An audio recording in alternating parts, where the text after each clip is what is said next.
What happens when Hollywood's most legendary tough guy comes face to face with daytime television's most outspoken panel? Well, you're about to find out. And trust me, this confrontation will leave you speechless. Before we dive into this incredible showdown, make sure to hit that subscribe button and drop a comment below, because this story is absolutely wild. Clint Eastwood walks onto the View set with that trademark stoic expression that has intimidated audiences for decades. The studio's audience erupts in applause, clearly thrilled to see the man who defined the Western genre and directed some of cinema's most powerful films. Whoopi Goldberg leans forward with a welcoming smile. Clint Eastwood, welcome to The View. We're absolutely honored to have you here today, Whoopi says, her voice carrying genuine warmth. Clint nods slowly, taking his place at the table. Thank you for having me, ladies. Always interesting to be here. Joy Behar jumps right in, her eyes sparkling with mischief. So Clint, we have to ask about your recent comments regarding the state of modern filmmaking. You mentioned that Hollywood has lost its way. Care to elaborate? The camera catches Clint's jaw tighten slightly. Well, Joy, I think we've gotten soft. Movies today lack the grit, the authenticity that made cinema great. Everything's sanitized, focus grouped to death. Where's the raw human experience? Sunny Hostin shifts in her chair, clearly preparing for pushback. But Clint, don't you think that evolution represents progress? Films today are more inclusive, more representative of diverse voices and experiences. Inclusive, Clint repeats, his voice carrying that familiar, gravelly tone. That's a nice word, Sunny. But when inclusion becomes the primary goal, instead of telling a compelling story, you end up with propaganda, not art. The tension in the studio becomes palpable. Sarah N. attempts to lighten the mood. Well, your films have certainly evolved to Clint, Million Dollar Baby, Gran Torino. These films tackled complex social issues. They did, Clint agrees, but they told human stories first. The social commentary was woven into authentic characters facing real struggles, not checkbox diversity inserted to satisfy corporate mandates. Whoopi's eyebrows raise. Checkbox diversity. Clint, are you suggesting that diverse casting is somehow artificial? I'm suggesting that when you hire someone primarily because of their race, gender, or sexual orientation, rather than their talent and suitability for the role, yes, that's artificial. It's patronizing to those communities and it produces inferior art. The audience murmurs uncomfortably. Joy Behar leans forward, aggressively. So you think Hollywood was better when it was run entirely by white men? Clint's eyes narrow. I think Hollywood was better when it prioritized craft over politics. When directors and actors focused on perfecting their art instead of virtue signaling to Twitter mobs, Sunny interjects, her voice rising. Or are you talking about people demanding accountability for decades of systemic exclusion? Systemic exclusion, Clint says slowly, as if tasting the words.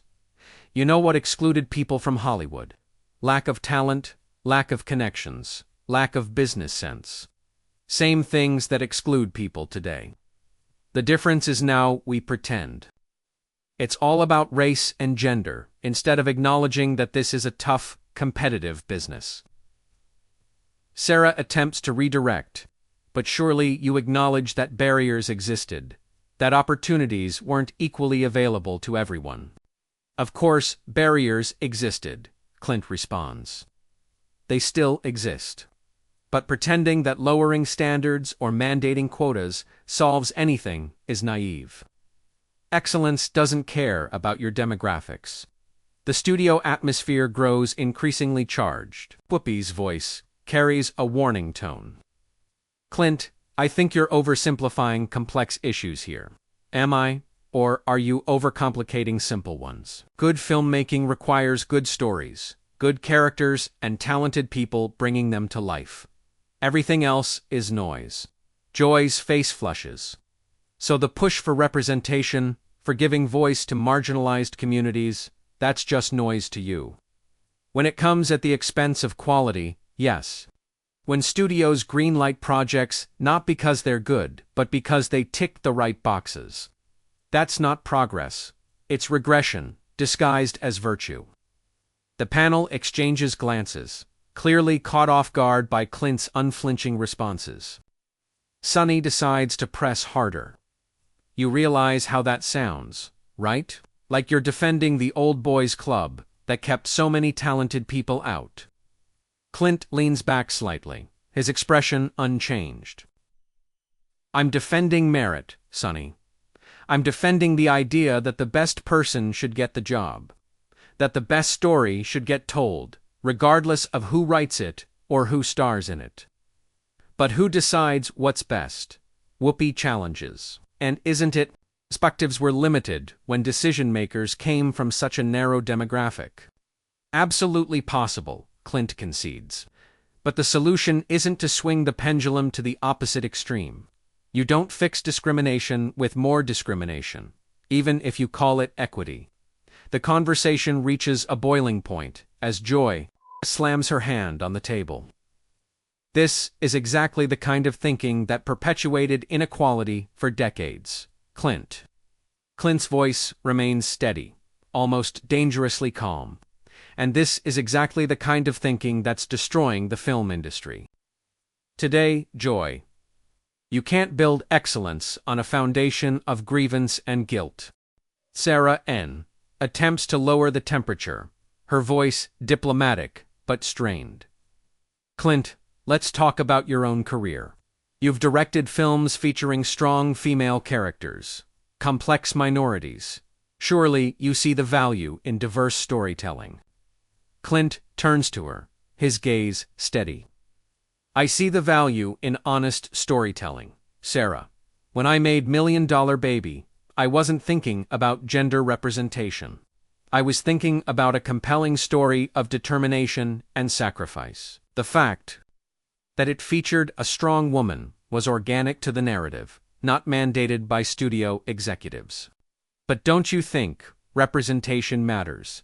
Sonny presses. Don't you think young girls deserve to see themselves as heroes on screen?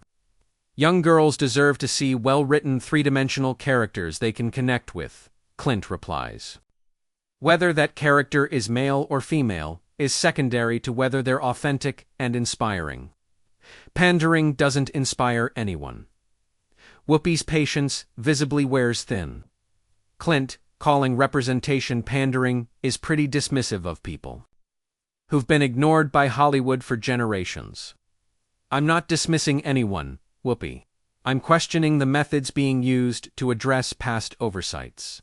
When you mandate that every film must have specific demographics represented, you're not creating art, you're filling quotas. Joy interrupts sharply. So what's your solution? Go back to the way things were. My solution is simple, Clint responds, his voice carrying that familiar edge. Hire the best people, tell the best stories, and let audiences decide what resonates with them. Market forces are more honest than corporate diversity initiatives. Market forces, Sonny laughs bitterly. Market forces gave us decades of films where people of color were servants, sidekicks, or stereotypes. And now they're giving us decades of films where people of color are inserted into roles specifically because of their race, often in stories that don't serve them well. How is that progress? The audience shifts uncomfortably. Several people can be heard murmuring disagreement. Whoopi holds up her hand for quiet. Clint, you're suggesting that current efforts to diversify Hollywood are somehow worse than the exclusion that came before. I'm suggesting that both approaches prioritize demographics over talent. The difference is that now we're supposed to pretend it's virtuous. Joy's voice rises to near shouting level. This is unbelievable. You're essentially arguing that giving opportunities to marginalized communities is discrimination against white men. Clint remains unnaturally calm. I'm arguing that giving opportunities based on race or gender, rather than merit, is discrimination. Period. The color or gender of the person being discriminated against doesn't change the fundamental injustice. Merit, Sarah says, shaking her head. But who defined merit for all those years? Wasn't it the same system that excluded people based on their race and gender? Fair point, Clint acknowledges. But replacing one biased system with another biased system, even if the bias favors different groups, isn't justice. It's revenge. Disguised as progress. Sonny leans forward aggressively. So, in your mind, efforts to correct historical wrongs are just revenge. When those efforts involve explicitly discriminating against people based on their race and gender, yes. You can't fight racism with racism, even if you call it anti-racism. The studio falls into a tense silence. Whoopi breaks it with barely controlled anger. Clint, I've been in this business for decades. I've seen the barriers. I've experienced the exclusion firsthand. What you're calling discrimination, I call opportunity. And what you're calling opportunity, I call lowered standards. When race or gender becomes a primary qualification for a role or position, you're telling everyone involved that their actual abilities are secondary. Joy stands up abruptly, her chair scraping against the floor. I cannot believe what I'm hearing. You're talking about human beings like they're charity cases. No, Joy, you are. When you argue that certain groups need special consideration to compete, you're the one implying they can't succeed on their own merits. That's not what I'm saying at all. Joy fires back, her voice shaking with rage. I'm saying the playing field was never leveled to begin with. Then level it by removing barriers, not by creating new ones that favor different groups. Equal opportunity, not equal outcomes. Sarah tries once more to find middle ground. But Clint, don't you think there's value in actively seeking out voices and perspectives that might have been overlooked? Seeking out, yes. Mandating, no. There's a difference between being open to talent from all backgrounds and requiring specific backgrounds, regardless of talent level. Sonny's voice drips with You keep talking about talent as if it's some objective measure that exists in a vacuum, unaffected by access, opportunity, and systemic barriers. Talent isn't created in a vacuum, but it's recognizable when you see it, and it's insulting. Two talented people from underrepresented groups to suggest they need lower standards to succeed. Whoopi slams her palm on the table. Nobody is talking about lower standards, Clint. We're talking about equal access to opportunities that were denied for decades. Equal access, I support completely. Guaranteed outcomes based on demographics, I don't. When studios announce they're specifically looking for female directors or minority writers for projects, that's not equal access. That's preferential treatment. Preferential treatment to correct for decades of the opposite, Joy argues, still standing, her hands clenched into fists.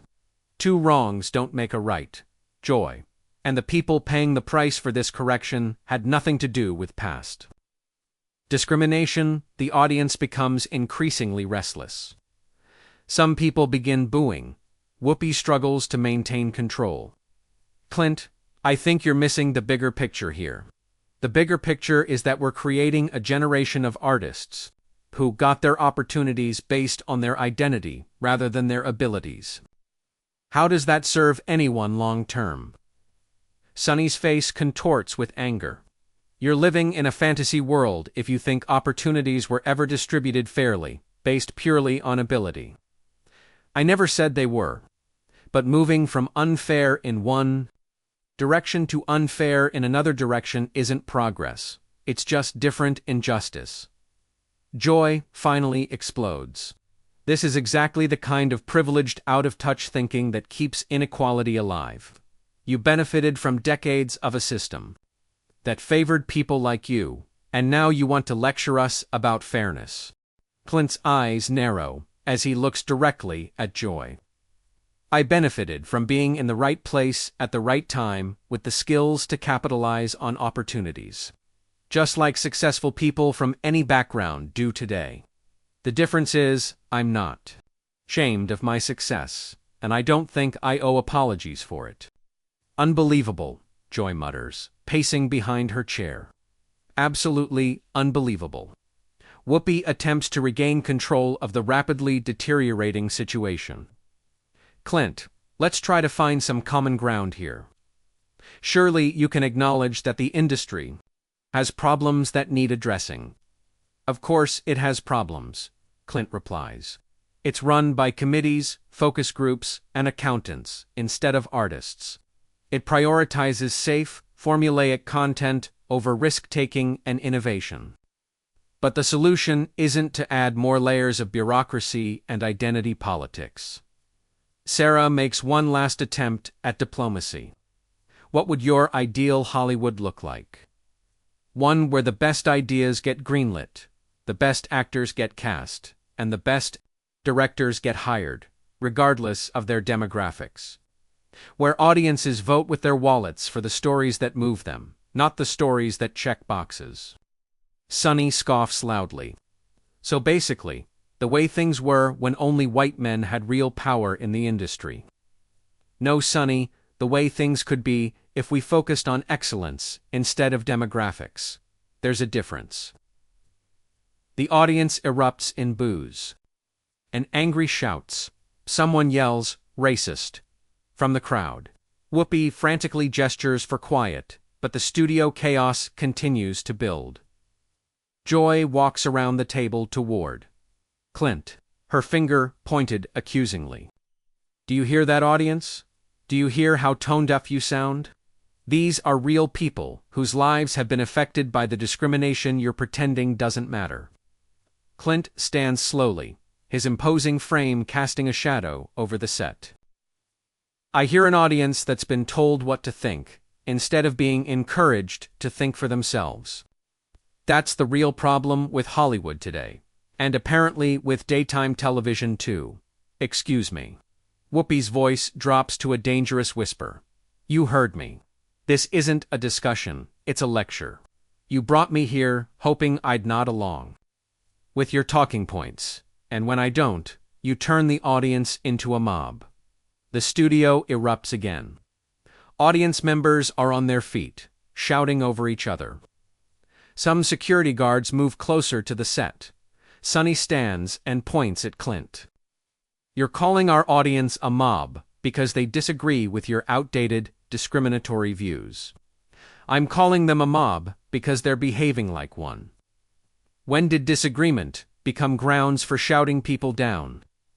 Joy steps even closer, her voice shaking with rage. When those disagreements perpetuate systems that harm people, when those views are used to justify keeping opportunities away from deserving individuals. Deserving based on what criteria? Joy, their talent, or their identity? Both, she screams. Both matter. And pretending they don't is willful ignorance. Clint's voice remains eerily calm amid the chaos. If both matter, then why do your diversity initiatives explicitly prioritize identity over talent? Why not just remove barriers and let talent rise naturally?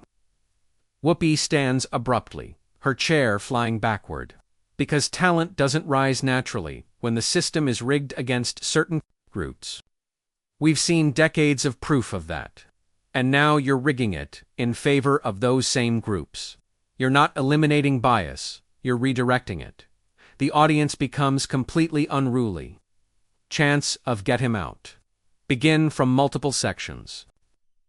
Whoopi looks frantically toward the production booth. Sarah raises her voice over the din. Clint, maybe you should consider that your perspective might be limited by your own experience. My perspective is limited by reality. Sarah, good movies make money, regardless of who makes them. Bad movies fail, regardless of how diverse their cast and crew are. The market doesn't care about your politics. The market is influenced by gatekeepers, Sonny shouts over the crowd noise. Gatekeepers who looked like you for decades. And now they look like you, Clint responds.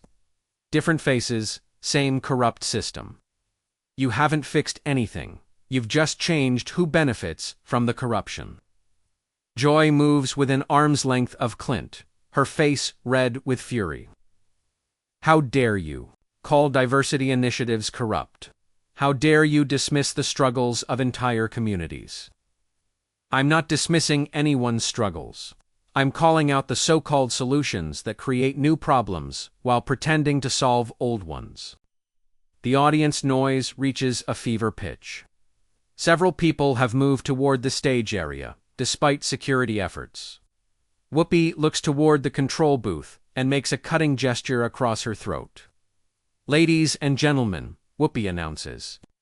Her voice barely audible over the chaos. "We're going to take a commercial break." "No," Clint says firmly, his voice somehow cutting through the noise. "Let's finish this conversation. Unless you're afraid of what I might say next." "We're not afraid of anything you have to say," Joy fires back. "We're disgusted by it." "Then why are you ending the segment?"